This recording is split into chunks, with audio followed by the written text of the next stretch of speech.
Bayangin lo hidup sempurna, sangat terkenal, bergelimang harta, tapi di dalam hati lo ngerasa sepi banget. Nah, itu yang dirasain MC kita, Kamishiro Akira, mangaka muda jenius dari Jepang, yang dari debut pertamanya sejak remaja, Akira selalu menang semua penghargaan. Cerita-ceritanya selalu laku, semua orang bilang dia jenius, tapi kesuksesannya itu datang dengan harga yang mahal. Teman-temannya menjauh karena sikap Akira yang berubah, jadi terlalu fokus buat cerita dan gak mikirin orang sekitar. Asistennya pada benci dia karena terlalu perfeksionis dan tegas. Bahkan kekasihnya ninggalin dia karena mikir Akira nganggep manusia cuma alat. Tapi Akira tetap yakin, selama gue bisa sukses, berarti gue benar. Sampai suatu hari, kesehatan Akira menurun drastis. Dokter bilang penyakitnya adalah kanker darah yang lumayan parah. Jadi butuh keluarga yang ngedampingin buat pemeriksaan lebih lanjut. Dokter juga bilang, dia cuma punya waktu 10 tahun lagi. Di perjalanan pulang, dia ngomel dan mengumpat ke dirinya sendiri.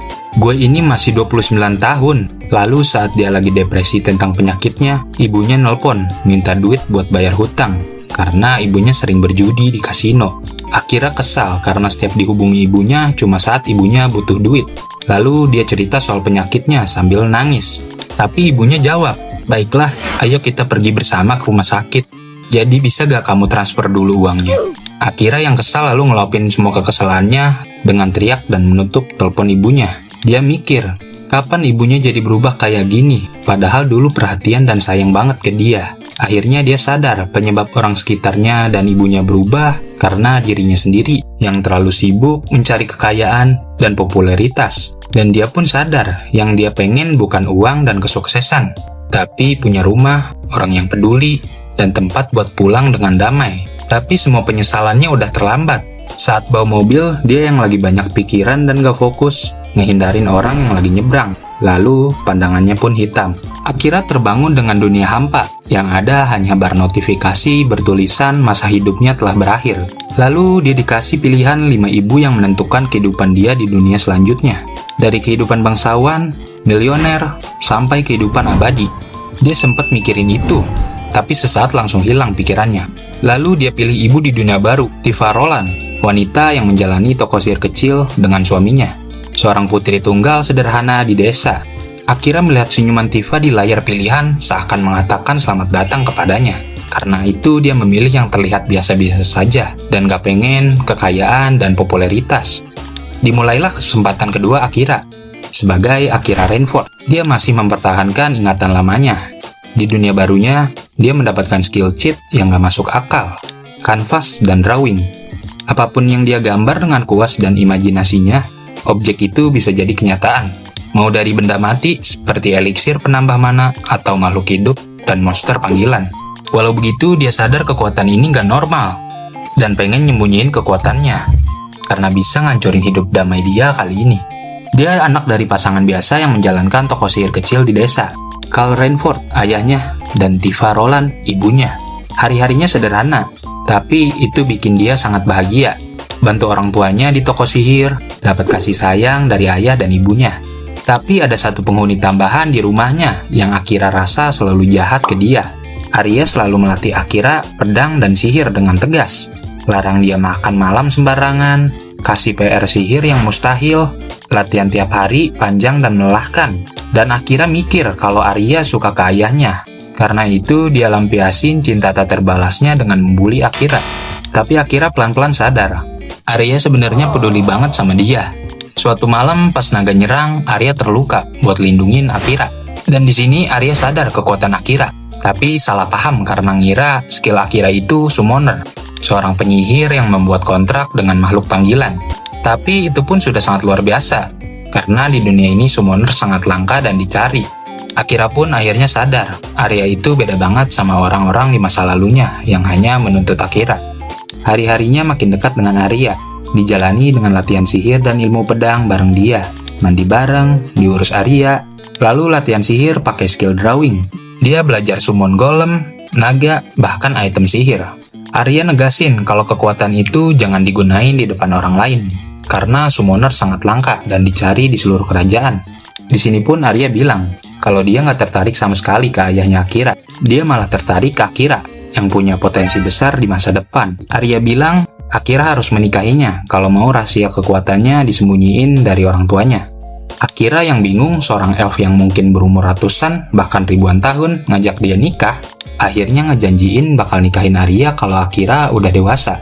Suatu hari pas lagi latihan pedang sendirian, Akira ketemu bocil bangsawan bernama Medis yang mengenalkan diri sebagai putra bangsawan. Awalnya salah paham, tapi akhirnya akrab. Medis ngajarin teknik pedang yang benar, bikin Akira kagum. Suatu hari mereka dengar kabar sekte sesat yang menyulik anak-anak di desa. Lalu mereka berdua ikut diculik. Akira ragu buka kekuatannya karena udah dilarang Arya gunakan kekuatannya di depan orang lain.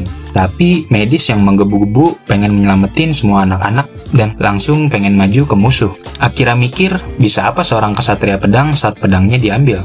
Tapi ternyata Medis keturunan keluarga pahlawan yang bebas gunakan sihir semaunya dengan ciri menonjol mata merah. Akhirnya Medis bisa ngalahin semua keroco di sana, tapi langsung kalah di tangan pemimpin sekte, seorang summoner yang memanggil golem tingkat menengah.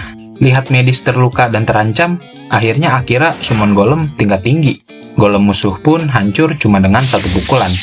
Akira yang mikir udah menang pengen lari bareng Medis. Tapi bos sekte bangkit dan makin tertarik ke Akira. Lalu manggil makhluk panggilan tingkat dewa, Leviathan, naga air biru yang sangat ganas. Akira yang udah kehabisan kapasitas sihir minta Medis suplai sihir ke dia. Lalu saat udah cukup, dilawanlah Leviathan musuh dengan golem api versi Akira sendiri. Musuh yang bingung dan heran gak pernah lihat panggilan macam itu pun kalah di tangan Akira dengan mudah. Lalu Akira kelelahan dan jatuh di pangkuan Medis. Setelah itu Medis kenalin diri dengan nama aslinya sambil genit ke Akira, Medis Vina Mayan. Akira masih ngira Medis anak cowok di perpisahan akhirnya. 8 tahun pun berlalu. Sejak hari itu Medis gak pernah muncul lagi. Dan sejak hari itu juga Akira kehilangan sihirnya karena peristiwa sekte sesat. Akhirnya sirkuit sihirnya rusak. Sebenarnya di sini sihirnya disegel Arya biar sihir Akira nggak meledak tak terkendali karena besarnya kekuatan Akira. Dan Arya mencegah Akira jadi sasaran sekte sesat ke depannya. Dan di sini dijelasin kalau Arya itu kiamat berjalan, salah satu dari 4 shadow yang mengatur keseimbangan dunia. Tapi Akira nggak tahu itu dan tetap hidup damai bareng Arya dan keluarganya. Saat ini umur Akira genap 15 tahun. Dia yang lagi nongkrong bareng temennya dijemput sama Arya dan diledekin temennya. Pantes lu nggak tertarik sama cewek lain kalau udah punya male elf modelan seperti Arya. Arya ngasih tahu kalau ada tamu buat Akira sambil berjalan bergandengan. Tamu itu adalah kesatria wanita kerajaan bernama Katia Mayan, seorang utusan Medis Vina yang mana gurunya Medis dan seorang dari keluarga pahlawan Mayan yang minta bantuan Akira buat jadi party dia untuk nyerang naga api. Kalian pasti udah sadar juga, Katia ini salah satu calon ibu yang bisa dipilih MC. Dan Akira yang sadar itu mutusin kalau Katia mungkin orang baik. Lalu Akira jelasin ke Katia kalau sejak kejadian sekte sesat, dia nggak bisa pakai sihir lagi. Katia nggak percaya, lalu melontarkan dengan nada jahil. Ngancam Akira, bilang kalau dia nggak mau ikut, rahasianya bakal dibocorin ke orang-orang. Akhirnya Akira setuju ikut Katia, tapi dia minta suplai sihir setiap kali memanggil makhluk. Tibalah hari penaklukan naga api. Partinya terdiri dari Katia, Akira, dan Prol, penyihir loli jenius yang bakal mensuplai sihir Akira. Awalnya Prol sempat meremehkan Akira karena dia summoner tapi nggak punya sihir sendiri dan harus disuplai sihir buat memanggil makhluk. Prol sampai bilang mana mungkin Akira yang berumur 7 tahun bisa manggil golem tingkat tinggi. Akhirnya Akira disuruh summon sesuatu sebagai bukti. Ternyata selama ada suplai sihir, dia masih bisa pakai kekuatannya. Di sini Prol sadar kalau sirkuit sihir Akira yang berantakan bikin suplai sihir nggak stabil. Katia lalu meminta Prol bantu sembuhin sirkuit sihir Akira. Akira kaget dan panik karena selama ini dia hidup damai justru karena sirkuit sihirnya berantakan. Ternyata itu bisa diperbaiki. Prol awalnya menolak, bilang butuh teknik tingkat tinggi dan biaya yang besar. Dan mereka pun lanjut perjalanan ke sarang naga merah. Saat istirahat di pemandian air panas, mereka sadar pemandian itu dari sumber mata air sihir yang bisa bikin kualitas sihir orang kelihatan saat berendam di sana. Katia dan Prol berwarna emas, menandakan sihir tertinggi. Prol wajar karena dia penyihir jenius, tapi Katia yang pendekar pedang juga berwarna emas. Gila emang keluarga pahlawan ini. Saat itu Katia suruh Akira berendam juga. Dan saat berendam, warna sihir Akira muncul sebagai warna pelangi. Prol dan Akira sendiri pun kaget. Bukan cuma skill cheat, Ternyata tubuhnya juga nge-cheat. Katia di sini makin yakin Akira benar-benar anak spesial. Prol yang ahli sihir pun sampai terheran, karena biasanya warna sihir dari yang terendah, hijau, biru, merah, sampai emas. Baru kali ini dia lihat warna pelangi. Malamnya saat mereka tidur, Prol nanya kenapa Katia begitu tertarik sama Akira. Selain karena dia summoner langka dan bisa memanggil golem tingkat tinggi di usia muda, di sini terungkap kalau ayah Akira, Karl Reinforth, adalah penyihir jenius terkuat sepanjang sejarah, dikenal sebagai pahlawan reinkarnasi dewa sihir. Aduh, salah pilih orang tua nih MC kita. Pengen hidup santai, ternyata ayahnya nyamar jadi NPC. Katia pun bilang dia kayak nggak bisa ngebiarin Akira sendirian. Rasa Akira kayak bukan orang asing baginya, dan pengen ngelindungin Akira. Mungkin karena efek sebelum reinkarnasi. Katia kan emang kandidat ibu Akira ya. Tibalah hari melawan naga api. Akira langsung ambil sihir Prol, sampai Prol kelihatan kering buat summon golem tingkat atas. Prol kagum melihat Akira bisa summon golem tingkat tinggi, sekaligus cemas karena suplai sihir yang gak normal dan boros. Saat pertarungan dia sedikit memperbaiki sirkuit sihir Akira, biar suplai sihir gak terlalu boros. Saat Prol benerin sirkuit sihirnya, Katia mengalahkan naga merah dengan skill pahlawan. Dan di sini dijelasin, ada 7 keluarga pahlawan yang ngelindungin dunia ini, dan Mayan salah satunya. Katia makin yakin Akira benar-benar summoner jenius dan mengira Akira disuruh ayahnya buat nyembunyiin kekuatannya. Akira bingung kenapa ayahnya dibawa-bawa, dan baru tahu kalau ayahnya itu penyihir legendaris. Tujuan Katia jelas, buktiin kemampuan Akira karena kepercayaan medis, bukan niat buruk. Tapi ternyata sarang naga merah dekat sarang salamander, makhluk dewa api terkuat dari 4 jenis makhluk dewa. Mereka yang diserang sampai kewalahan, Prol mutusin buat benerin sirkuit sihir Akira yang rusak karena situasi genting. Lalu Prol menyelam ke tubuh Akira buat betulin sihirnya. Terlihatlah kantong sihir Akira yang tak terbatas sampai Prol tercengang. Prol sendiri penyihir jenius yang kapasitas sihirnya puluhan kali lebih besar dari penyihir biasa. Tapi milik Akira nggak bisa dibandingin dengannya. Di sana terlihat segel yang menyegel sihir Akira yang dipasang Arya supaya kekuatannya terkendali dan aman dari sekte sesat. Prol di sini disuruh minum eliksir yang Akira siapin, lalu suplai sihirnya ke Akira supaya dia bisa summon makhluk tingkat dewa Leviathan. Prol awalnya nggak percaya, tapi akhirnya pasrah, berharap sepenuhnya ke Akira.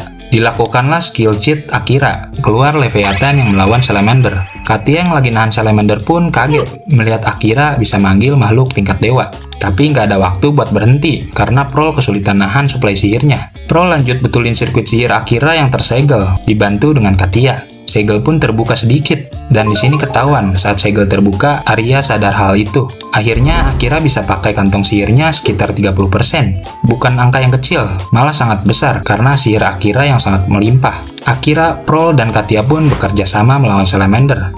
Karena kekuatan Salamander luar biasa, mereka masih kesulitan. Akhirnya Akira mengubah Leviathan menjadi senjata bikinannya bernama Levinir atau Leviathan X Gungnir yang bisa menembus jantung Salamander. Dengan kerjasama mereka bertiga, Salamander pun akhirnya kalah. Katia pun semakin yakin Akira bisa jadi penyelamat kerajaan dari para Odar dan bisa jadi seorang pahlawan. Tapi semua makin berbahaya bagi Akira, karena para sekte sesat sedang mengintai saat Akira ngalahin Salamander itu. Para petinggi sekte sesat berbincang, apa nggak apa-apa kalau kita biarin dia. Tapi salah satu petinggi yang udah diancam sama Arya bilang, jangan apa-apain dia buat saat ini. Kalau enggak, ada Onesan yang menakutkan bakal datengin mereka. Setelah pertarungan, Akira yang kelelahan dibawa pulang ke rumahnya. Badannya panas karena baru menggunakan sihir yang sangat besar. Aliran sihirnya jadi nggak stabil. Arya yang melihat Akira kesulitan bernapas langsung membantu suami masa depannya untuk mengatur sirkuit sihirnya. Sementara itu, Katia menginterogasi ayah Akira, Karl. Kenapa dia menyembunyikan kekuatan anaknya yang sebesar itu? Padahal Karl sendiri nggak tahu apa-apa tentang kemampuan Akira. Akhirnya Katia membocorkan semua informasi tentang kekuatan summoner Akira ke orang tuanya, lalu meminta Karl untuk memasukkan Akira ke Akademi Sihir Kerajaan dan menjadikannya summoner milik kerajaan. Karl yang terlalu banyak mendapat informasi dalam waktu singkat meminta Katia bersabar dulu karena ingin membicarakan semuanya dengan tenang. Setelah itu, Karl mulai ngobrol dengan Arya, menanyakan detail apa yang dia sembunyiin. Sementara Akira ditanya ibunya tentang semua kekuatannya. Karl bertanya tentang niat Arya kepada anaknya dan bilang, apakah kamu ingin menjadikan Akira singularity milikmu? Singularity di sini maksudnya bisa seperti bawaan atau kekuatan yang menjadi milik Arya sendiri. Di dunia ini ada 4 shadow yang menjaga keseimbangan dunia, dan shadow bisa menciptakan singularity ya. Arya lalu menjawab, dulu Kal janjiin bakal membuatkan Arya sebuah keluarga. Jadi sekarang dia cuma ingin menagih janji itu dengan mengambil Akira sebagai keluarga Arya. Dia juga bilang semuanya sudah terlambat karena para singularity shadow lain sudah melirik Akira. Tapi Arya menegaskan dia bakal melindungi Akira meskipun seluruh shadow jadi lawannya. Lalu setelah itu Kal dan Akira berbincang dan Kal nyaranin gunakan kekuatannya untuk melindungi orang lain. Dan dari situ Akira pergi berangkat ke Akademi Sihir Kerajaan dan bertemu medis di sana yang ternyata seorang putri kerajaan.